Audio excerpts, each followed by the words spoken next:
Hey everyone, my name's Necrotic and this is Loki. We've been following the news story about the service cat who was refused entry to Sainsbury's, and Loki's a service cat, so he'd like to just raise some awareness about that. So the argument that Sainsbury's was making was like you can't take a cat in because some people have pet allergies. But of course, people also have dog allergies, and you've got to make it possible for people with guide dogs to shop in supermarkets. So obviously, people with allergies have to be able to shop as well without their allergies being triggered. But the thing about pet allergies is people are allergic to the dander, and dander can stay on soft furnishings for up to 6 months after the pet has left the building.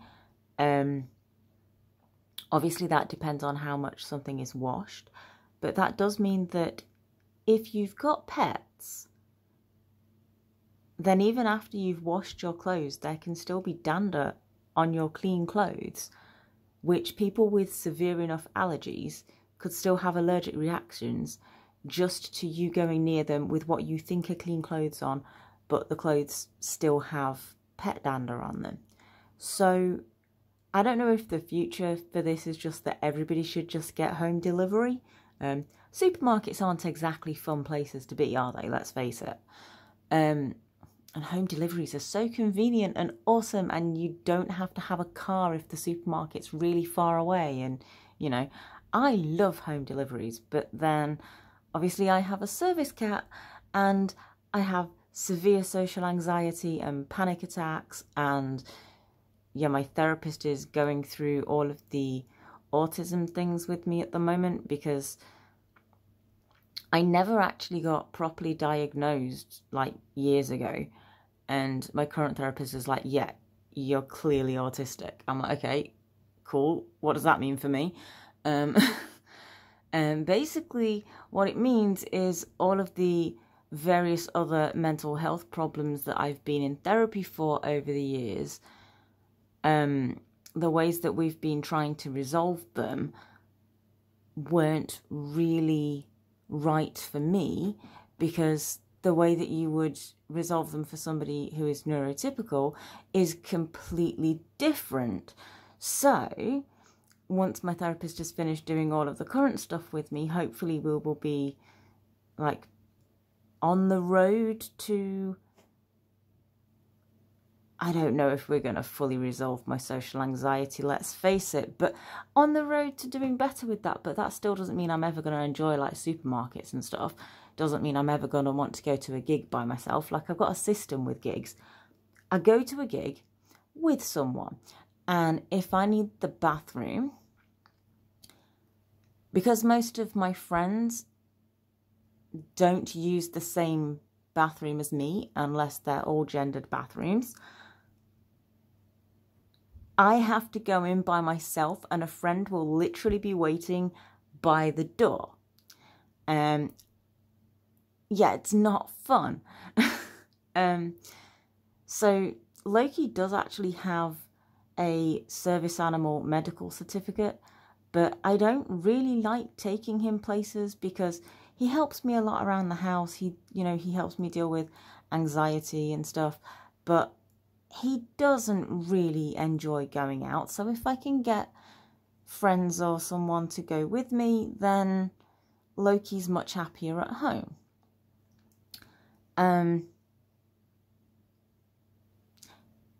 So yeah, I do obviously think that there needs to be more understanding of what kinds of service animals there are and what service animals do for people. Are you getting down because I'm talking? You know it's really difficult for me to keep the camera on you when you jump down from the top of the cat tree. Yeah, so I'm not going to make this video much longer, but basically it's very difficult to know what I think should be the outcome of that, because obviously I think anybody who needs a service animal should be able to take their service animal places. But at the same time, when it is things like what Loki does with being a service cat, if I can get a friend to go with me places, then it's better for everybody. Like, people have pet allergies, so it's better if they don't have to encounter my cat. And it's better for my cat if he can just chill out at home whenever I need to go somewhere. Because, you know, people, even if you've got a neon service animal vest, people will come up and try to interact. Where are we going, Loki? Great. Right, I don't particularly want to show my messy desk. So, right, Loki's actually left the room. Fantastic. So I will just keep showing you his cat tree, and hopefully he will come back while I finish saying what I was going to say. So, yeah. You've got to be able to... No, he's still not coming back. Okay. You've got to be able to obviously take precautions for people with allergies, but you've also got to be able to be understanding and helpful for people who do actually need their service animals. Like, I'm very lucky in that I can either always find supermarket delivery slots, or if I want to go out anywhere, there's normally somebody who will go with me. So any situation that I would really need Loki to go with me, I've never had to do by myself. So it's more like Loki's trained to do it, but he doesn't really have to. But having said that, you can, of course, get the medical certificate to explain what your service animal does. So yeah, it's not really okay for Sainsbury's to be like, well, we'll only let certain service animals in. But at the same time, it's not okay for them to, like, not make it possible for people with allergies to shop. And then, like I say, pet dander stays on things for so long afterwards. Even if you've washed your clothes, there can still be pet dander there. A friend that I don't really see anymore, like haven't really seen since I got Loki, had such severe pet allergies that I could wash a t-shirt that I intended to wear like 2 or 3 times and, you know, put it clean on, go and meet up with him, and he would just have allergic reactions, even though I think I've done the best I can. You know, I've put it in the washing machine like 2 or 3 times, made sure that I've washed my hair before meeting up with him and stuff. And like, he would still get allergic reactions because dander just stays on stuff. I mean, now I think about it, maybe it could just be that obviously I was in my home, so it doesn't matter how much I clean things in my home. Maybe the only thing I would have been able to do would have been like stay in a hotel, like shower 3 times in the hotel and put like brand new clothes on or something from like in the hotel, and then see my friend, and just maybe he wouldn't have had to take antihistamines. But welcome back. Look, no, we're not coming back on camera. Okay. Now you're just on my messy desk that I don't want to show on the camera. How about back on the cat tree? No, apparently not. Yeah, so like I say, I haven't really seen that friend since I got Loki, just because it was really too difficult to make it possible, like no matter whether or not he took antihistamines, and no matter how thoroughly I thought I'd washed all my clothes and my hair and everything, somehow there was always still pet dander.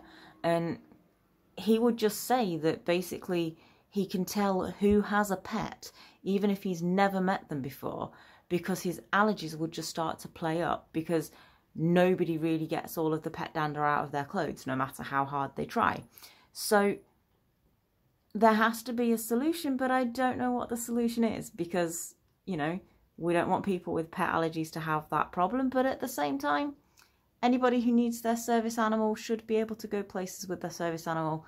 And I'm just going around in circles now, because I'm going to come back to the fact that dander's going to be on things. If dander can still be on clothing in large enough quantities to affect somebody when you are consciously trying to remove it because you know your friend is allergic. Like, how many people just, like, hug their cats before they go to the shop, hug their dogs before they go to the shop, and not only will there be dander on the clothes, but there'll still be, like, fur and everything because they're just hugging their pets and then they go in the shop. So that's going to be enough to cause reactions, and nobody's ever complained about that before. Maybe they have and I just don't know about it. But I mean, I've certainly never gone to any shop or venue or anything where people have done like a check and gone, have you got pet dander on your clothes? Like, it doesn't happen. They never look to see whether there's pet hair on your clothes. And one of my friends actually had like this big fluffy white cat. And I shouldn't say this, one of my goth friends. So when the white cat fur was on his clothing, like, you could tell it was there. And we would go in restaurants and stuff, and nobody would ever be like, yeah, you're covered in pet fur, you're not coming in. So yeah, I don't understand why this thing with Sainsbury's is happening when it's like, nobody ever seemed to have made complaints about people with pet fur and dander on their clothes, even though that's clearly enough to trigger allergies. So I don't know. I'm kind of rambling a bit now.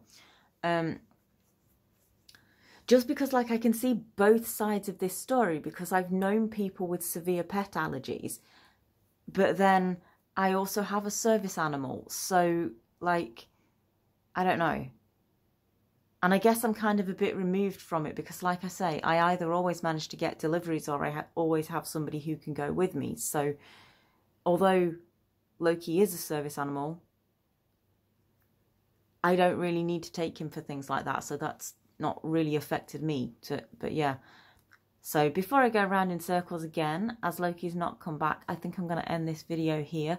But yeah, I don't really know how I feel about it, apart from the fact that I don't think anybody should be discriminated against because either they need service animals for whatever the disability happens to be, or because they have allergies, or, you know, there shouldn't be any discrimination, but it's a very sticky situation that I don't really know how it should be resolved. However, if the supermarkets would like to make sure that everybody can get delivery slots when they want them, that would actually be like one situation where you could completely avoid like having to go into the store. And also, I suppose if when they're doing the picking and packing for you when you order delivery, I guess they have to make sure that they're picking and packing like the right products. I don't know if maybe, now this would perhaps not work. This would be completely impractical. And for somebody who has social anxiety like me, I'm not sure how much I'd actually enjoy doing this anyway. But maybe the picker could actually video call you.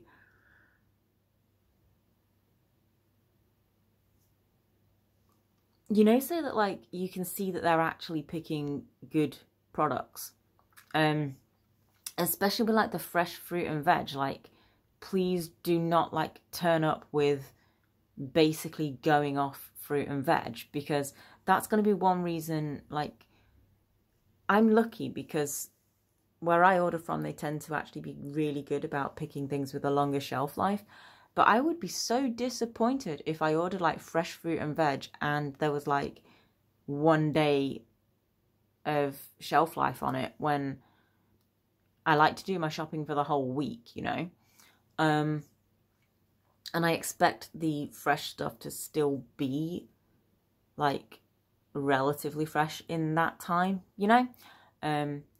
Like, I don't expect things to come and it be expiring the day that the shopping's delivered. So maybe they could do something like that. And it would also be really cool if they could actually like call you and tell you about any potential substitutes while they're actually picking things out. Like, you know, if you order, let's say you order like one particular brand of double chocolate cookies, and if they don't have the double chocolate cookies in that brand, instead of picking like I don't know, chocolate and raisin, because I don't like raisins. So instead of picking chocolate and raisin of the brand that I ordered, maybe they could phone and be like, would you like the same brand but cookies that you're not going to enjoy as much? Or would you like a different brand and they're still going to be double chocolate? And, you know, and then you can make the choice. That'd be pretty cool. So, yeah, I mean, there's probably a solution, and I think making it easier for people to get home deliveries and know that the quality is going to be good enough in home deliveries, you know, that's probably helpful. But then me and my antisocial thing is, you know, when you've got so much social anxiety, you're like, I don't want to go to the supermarket.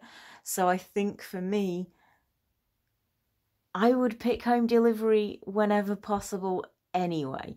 Like, the only reason I go around a supermarket is if I've like gone on holiday and I literally have to. I say gone on holiday, I don't do proper holidays. I do like going with people to conventions and gigs, which might be in another city, and then somebody will literally be holding my hand the entire time that my cat's not with me. So yeah, social anxiety, not fun. So yeah, I'm always going to pick the home delivery option if I can. Yes, Loki, you coming back on camera? No? Maybe? Can I get you back on camera without showing the messy desk? Maybe you could go up there. No? Loki is refusing to come back on camera.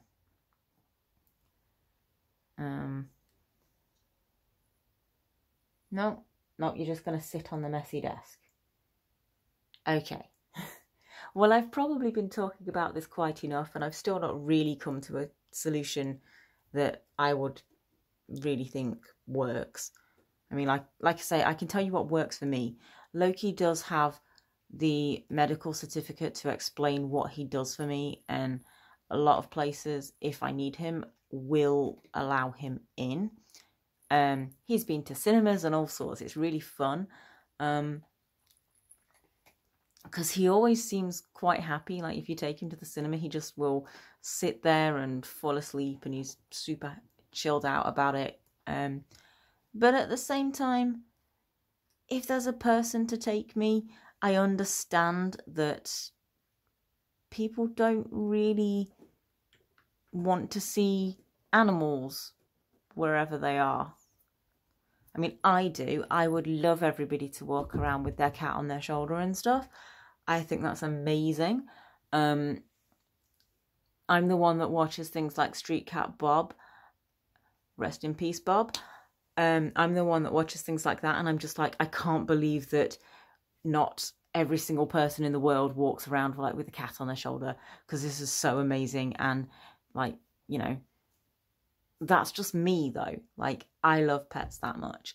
I understand some people don't, and you know, each to their own. So wow, I've been talking about this for nearly 20 minutes, and Loki kind of wandered away pretty much when I started. And like I say, I've still not come to a solution, because it's really tricky.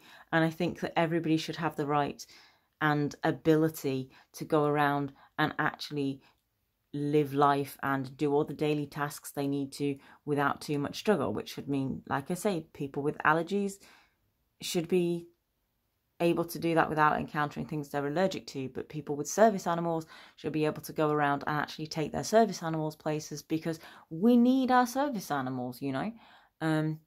Otherwise it's a case of we've got to make sure that a friend can take us places, or we've got to get carers. And you know, especially if you've got to get an NHS carer, that can be quite difficult, because it's about what funding's available, how many carers are available, what can they help you with, when, you know, because I think some people only get carers, like, depends on what you need a carer for, because it can either be that you'll get one like every day, or some people will get one for like once a week or once a fortnight. And I think I've even heard of people that only get a carer once a month. I'm not quite sure why you'd only need one once a month though. Because if it's for daily living, I can understand it being weekly or fortnightly, because that's just like if you need help with, say, cleaning and like the wheelie bins and things like that, then that's something that maybe you would only need a carer once a week for. But I can't really think of anything where just having a carer once a month would work. But I'm sure I read about that happening anyway. So people need to be able to, you know, live their daily life. And I'm going to be very interested to see how this thing with Sainsbury's resolves, because, you know, the guy needs his cat. The service animals are a thing. You can't just ban service animals. But yeah, you do have to take into account people with allergies and stuff. And I'm just going to finish by reiterating, I've had friends with such severe pet allergies that you think you've washed your hair and cleaned your clothes and everything, and you think it's going to be okay, and somehow there's still dander there. So yeah, like I say, severe enough allergies, and you can tell who's got a pet without ever having to ask them, because the dander will still be on their clothes. So yeah, I don't really know, like I say, going around in circles, and it's been like 21 minutes and it's getting close to the middle of the night and I really should probably go to sleep. So yeah, I'm going to upload this. And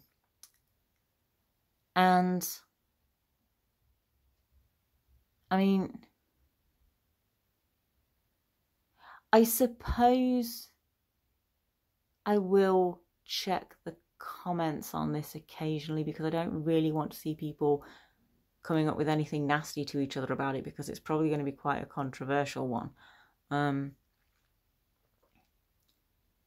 Basically, if you're going to leave a comment, be nice, understand everybody's side of the story, because this is just something about everybody being able to live, like, just being able to live their own lives and be as independent as possible. And obviously some people need service animals for that.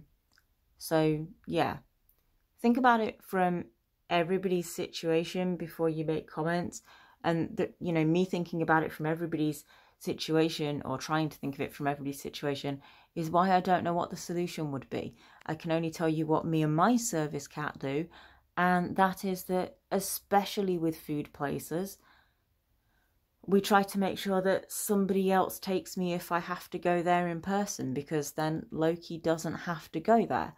But whenever it's not possible, Loki will go places with me if it's not possible for me to have a person with me. And that does make it so that I still have my independence, and obviously that's important. So yeah, that's where I'm going to end this one. So if you've made it to the end of this really weird, rambling, long, going round in circles video, even after Loki decided he was going into a different room or just going to sit on my messy desk, which is not going to be on camera, yeah, thank you very much for sticking with this. So yeah, that's going to be it for this one. Yeah, Loki will see you again next time. If you've enjoyed this video, hopefully Loki will see you again for longer the next time he does one of his vlogs, but normally I don't have quite as much to say.